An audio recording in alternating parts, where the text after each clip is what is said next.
At America Trends, we only talk about what your social media says is trending. So let's get back to it. The RNC convention is behind us, and now begins the DNC convention. It's already off to a wildly rocky start. Debbie Wasserman Schultz resigned, and joining us from the road to give us her feed on America from America, my favorite host of the show that I'm hosting for her, Dr. Gina. Hey, Barry. Greetings to you from the Lake of the Ozarks at the Top Cider nightclub. And this is one of my favorite places in the whole entire world. The sunset tonight was epic. People will have to go to my Facebook page to see that sunset, but it was amazing. And for one, I'm really glad I'm not at the DNC tonight. I don't know about you. Oh, what I watched all day today. Believe me, you're having more fun with the fam on the road than the wacky Philadelphia. There have been more protests today, Gina, in the first hour of the convention in Philadelphia than the Republicans, including you, had in Cleveland in a week. Yeah. I mean, I don't know. I don't know if the chant that opened the convention today, and there were thousands in the street. Hell no DNC, we won't vote for Hillary. And there were thousands in the street. These are the Sanders supporters, so angry about the WikiLeaks information.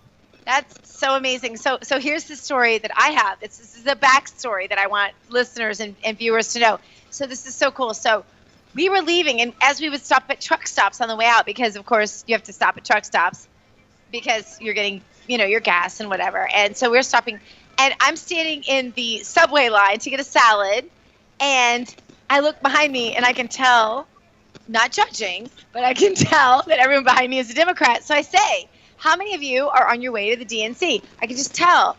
And they're like, we are. Oh, hey, fist bump, fist bump. I'm like, well, I'm on my way from the RNC, but I'll fist bump you because I believe that this is the year of the outsider. And they're like, oh my gosh, yes, we are going to protest Hillary. Everyone that I met who was on their way to the DNC, they were on their way there to protest Hillary. This is not your typical establishment year, Barry, for sure. Well, on that subject, I'm sure you didn't see it. Wasserman Schultz, before the convention opened this morning, met with just the Florida delegation. Now, these are her peeps from South Florida, and she was booed so loudly from the Florida Democratic delegates that she literally couldn't speak. They were screaming at her to resign. And that's why, and they yanked her off the program right before it started. Literally, she was supposed to gavel it. They gave it to somebody else without a gavel because it was at the last minute. I mean, it is surprising because never before have the grassroots really sort of risen up to make their point as they are with Debbie Wasserman Schultz and as they did earlier in the year with Paul Ryan and the rest of the Republican establishment. But this is definitely the year of the outsider. And then so Hillary being the epitome of establishment, it shouldn't surprise us then that there is backlash at their convention, and there will be backlash at their convention. And as I said, every single person I met who was on their way to the Democratic National Convention was going to protest Hillary. It was just, I've never seen anything like it. And they were in busloads. There were busloads of people going for the sole purpose, Barry, of protesting Hillary. So it's going to be a very interesting convention, to say the least. Well, I'm no friend of socialist, communist Democrats by the name of Bernie Sanders, as you know, and I'm sure right. And you feel the same way. But in terms of fairness, ironically, what Bernie said in the very beginning is the super delegates are set up to make sure that an outsider never gets in, because the super delegates are obviously selected by the party machine. They're never voted on. They have nothing to do with what the people want. So Bernie all along said the fix was in. He just had no idea how bad that fix really was, and he never had a chance. He never had a chance, nor did any Democrat outsider. The Democrat Party is even, as we know now, locked tighter than the Republican Party. The Republican Party, obviously an outsider, did get in, and the establishment hates it. And yet the establishment, clear up until the very last minute, could do absolutely nothing about it, Barry. That tells you the difference in the parties. The Democrat Party is locked even tighter with their superdelegates that they don't have at the Republican National Convention. Now, I was a delegate at the Republican National Convention. I know how the whole thing went down. And there was no control over me, my vote, what I said, what I did. There wasn't even control, Barry, over what was written into the speeches. This was an unprecedented year in terms of Republican Party politics, where Mr. Trump didn't require that things be done so that they were controlled and micromanaged as they have been in the past. Hillary obviously is going to demand that everything is micromanaged. This is not expected. The only little hiccup we saw at the Republican convention was the Ted Cruz moment where he completely self-destructed and hung himself, and it was his political suicide moment. For the Democrats, it's going to be different. They're not going to have somebody self-destruct over something like what Ted Cruz did. They're going to have people self-destruct over being married to the establishment yet again, and that is exactly what we're seeing today with Debbie Wasserman Schultz and with Hillary Clinton. So stay tuned. It's going to get good. Here's a wild one for you. I don't know if you know this news yet. So 20,000 emails come out from WikiLeaks. People are reading them as fast as they can. By the way, that's plus attachments.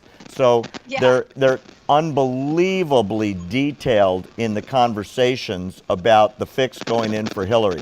So today, instead of damage control, which is what I would have done, is say, oh my gosh, these people are an embarrassment to our party. They're a betrayal of the system. We've got to get them out of the party. We've got to clean our act up. We're so sorry. Every major Democrat that's been on later in the day on the news shows is blaming this, get this, on the Russians.